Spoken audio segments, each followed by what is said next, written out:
Hello po. Wala yung ano ha. Masarap po. Kain po tayo. Kain po tayo. Madami kaming ulam. Dalawa lang kami.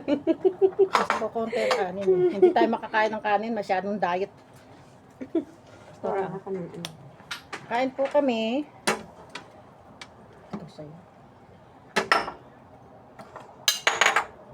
Bring mo sa bahaw.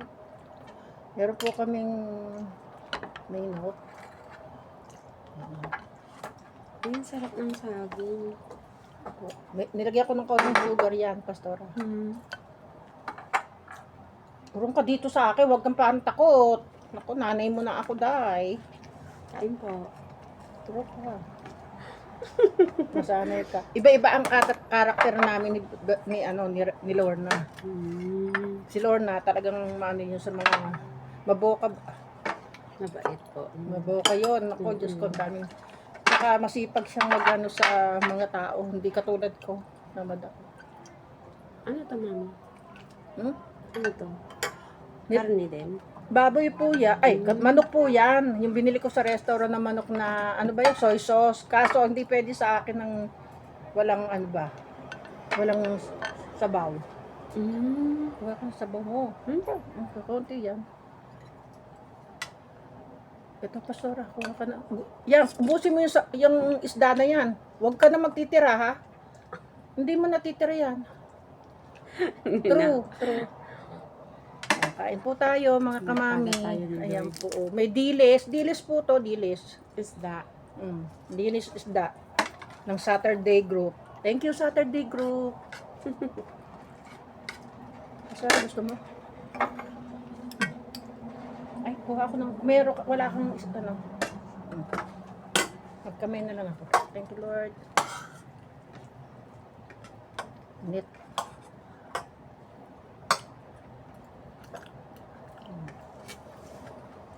Agoy, maanghang yata. Bawal, maanghang. Bawal yun.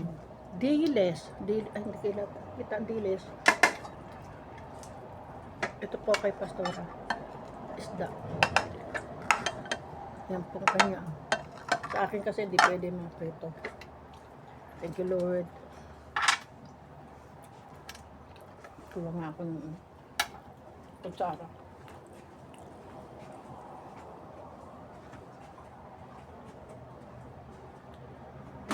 Buksan ko pinto kasi nagprito ako. Nangungulo. Ay, maanghang pala yung isda. Hindi pwede maanghang sa akin.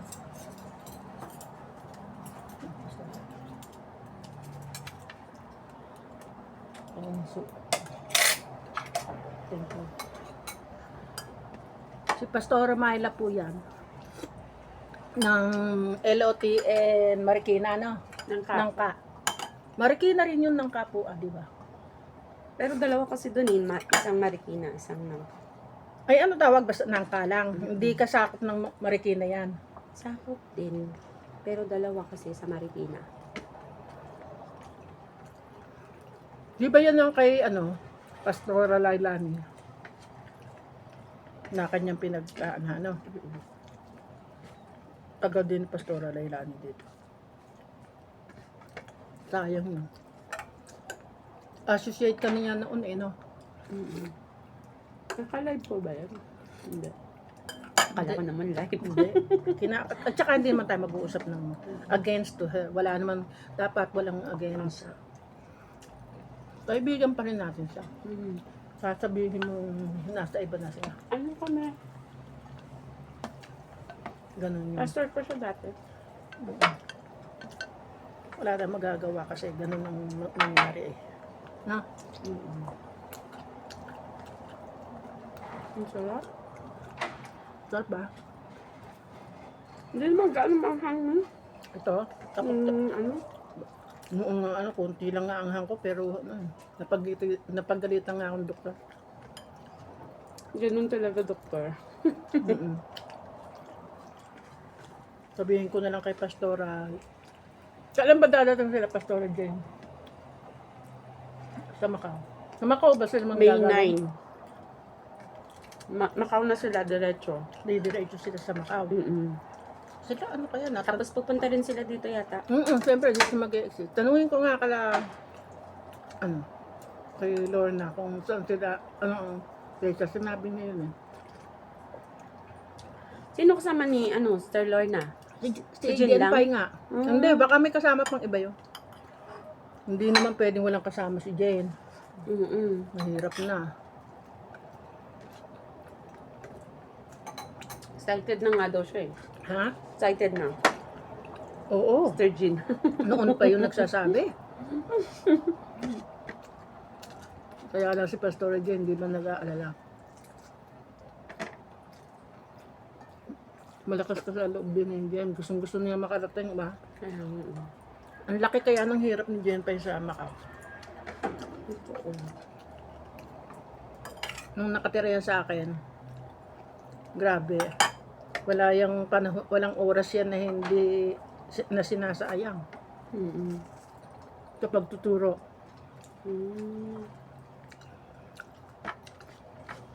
Ang laki din ang naging part niya sa Macau. Grabe. Kahit dito araw-araw yun pag walang kahit walang gawain, kahit may gawain, nandito yun. Tapos yan iwan dito minsan, nag-evangelize pa siya.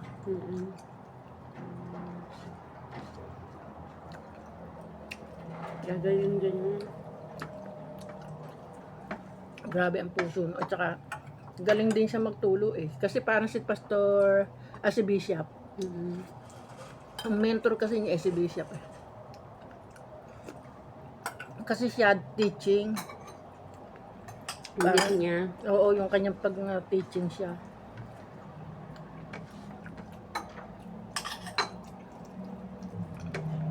Buha ko pa, Pastor.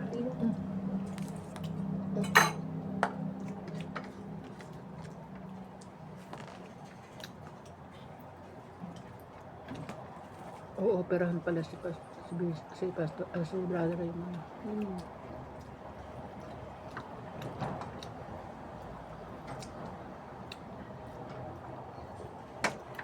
Akin na tumi. Yun lahat yan, kaya ubusin mo yan. Ang laki ng isda ko. Fish. Akin din yung isa eh, dalawa yung dinala ng anak ko. Kaya lang, hindi ko siya pinirito. Ano lang. Kumbaga sa sinapaw ko lang sa kanin. Kasi bawal nga daw ngayon.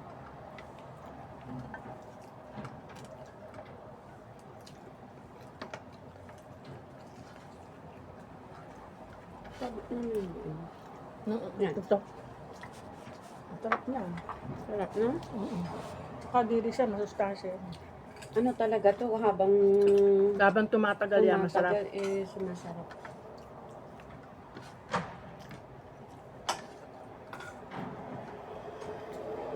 Ang ganun din yung sa akin.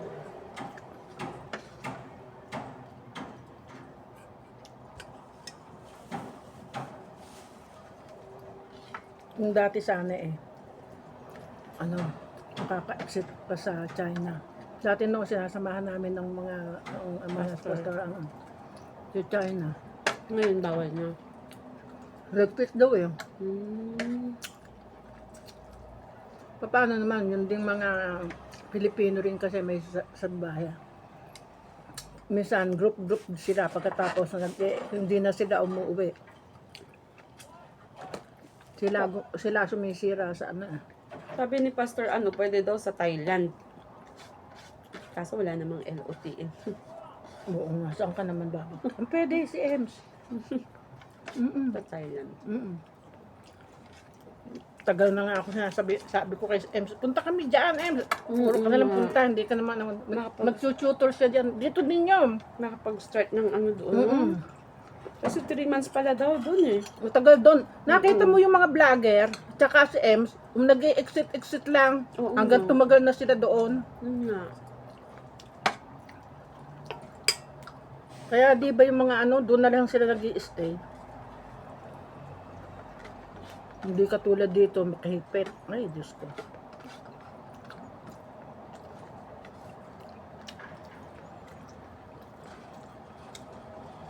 Wala na rin ano dito eh, PR, ano? Ha? Walang PR dito. Wala.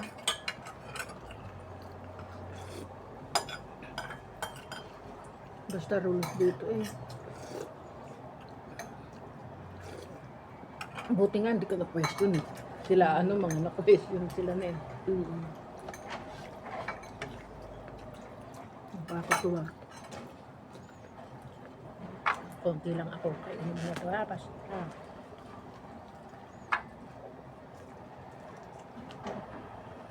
Yun na yan.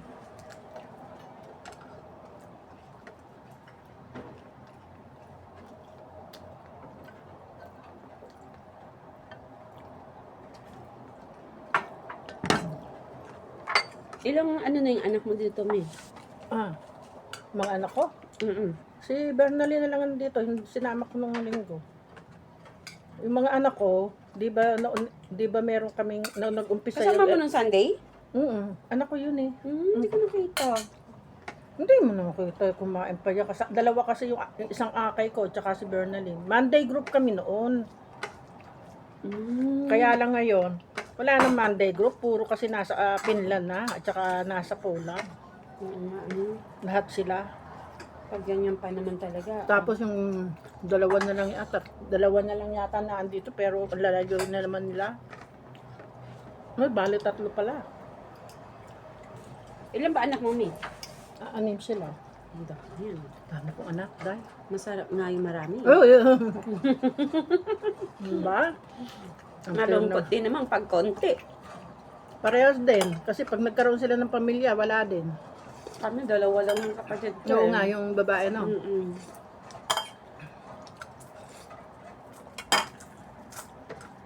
Nagkakaroon lang naman ng mga problema na diyan kapag ka nag-asawa na ang mga magkakapatid. Minsan gusto nilang bumuk talaga, di ba? Yung mga anak mo may asawa na? Lahat. Lahat? Ano yung may mga sali-sarili na silang bahay? Binilihan ko sila lahat. Lahat sila. The best mommy ka naman. Lahat sila. Binilihan ko. Hindi nga bongga-bongga kaday. Yung mga subdivision. Pero may kanya meron na naman sisilungan. Hindi ako na ano ng... mahal pa naman ang bahay sa Ang kakatuwa nga yung mga bahay na ng mga OFW na talagang bongga, no? Ako hindi. Basta ano lang ako ng subdivision. Ano mo naman yung bonggang-bongga? No? Na ano nga ako doon sa Hong Kong Village, pag uwi ko, kabuyaw kami eh. Pag uwi ko, nakapunta ako doon, bumili kasi ako ng tricycle, binibenta ng tricycle na mayroong linya. Makita ko yung bahay, galing dito sa Hong Kong. Wow, bongga ka dahil, mayroon pang mga bar. May bar pa siya, sabi ko, ba? Bongga? At yung bahay na kinuha namin, nirenovate talaga, ibang-iba. Ang dami, ang lalaking bahay. Ang bahay niyo may saan? May Hong Kong Village, Doon yung bahay mo? Kabuyaw, tapos mayroong sa San Pedro, meron sa Laguna nga, yung sa Binyang, di ba? Yung Tubigam. Meron, Nakatira anak mo doon? walang tao Tubigan, doon, wala pinauupahan lang, si Lorna nag-aasikaso. Eh, dati, di ba, kaya lang naman ako nagpagawa nung, gawa lang ng church. Wala. Gusto nila sa malaking church eh. Wala tayong magagawa.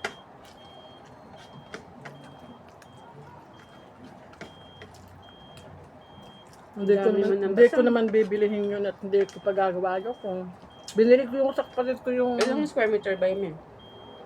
Hindi ko lang alam kung walang square meter yung ano namin na yun. Basta may kanya-kanya kaming pinto magkakapatid. 8 kami eh. So, bye-bye! Daldalan na lang po kami kasi maririnig ng madla. Bye!